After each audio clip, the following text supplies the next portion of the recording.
Hi, I'm Jill Ryan from Courtemanche and Associates. I hope you're having a fantastic day, and I hope that you're ready for another tip about a Joint Commission Top Findings. So here's number 6 in our series, and this one relates to care planning lacking the required elements or lacking in attention to detail or interdisciplinary participation. So let me share with you some actual survey findings that are pretty indicative of what we see in survey reports. So first, a patient was receiving pain medications due to a fractured pelvis.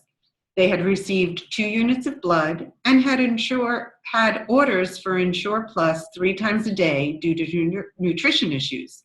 None of these items were included in the patient's plan of care.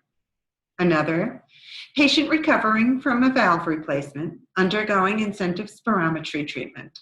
The plan of care did not reflect goals for the incentive spirometry or progression of the patient toward reaching that goal.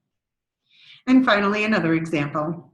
While tracing on a pediatric unit, it was noted that a patient who was admitted did not have a care plan as mandated by HCO policy, healthcare organization policy, within the time frame outlined in the policy. So I'd really encourage organizations when revising care planning processes, when looking at their EHR tools, when educating staff about those policies and processes, encouraging the concept that care planning truly does guide patient care and that it is not simply a paperwork exercise. Many organizations are challenged with the care planning process within their electronic health record. Ensure that when you're reviewing, revising, revitalizing your EHR, is there an easier way for staff to develop a care plan that's individualized to a patient's needs, to update it, to set goals, to document progress towards those goals? Many times we see multiple clicks needed just to get to the identification of goals and then to document any progress. Additionally, what we very often see is that care planning is done by discipline in their own modules within the electronic health record.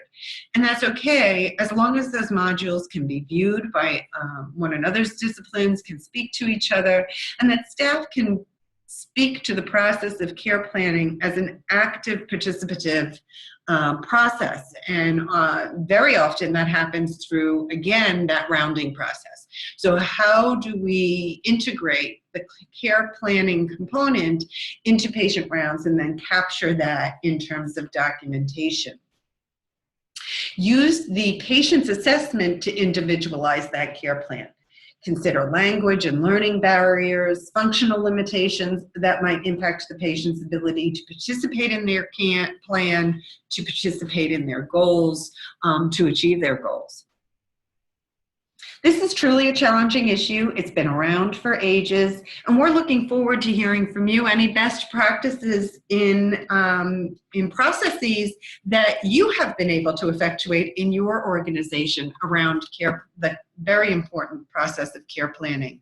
Thanks so much, and I look forward to participating with you in the near future in another tip.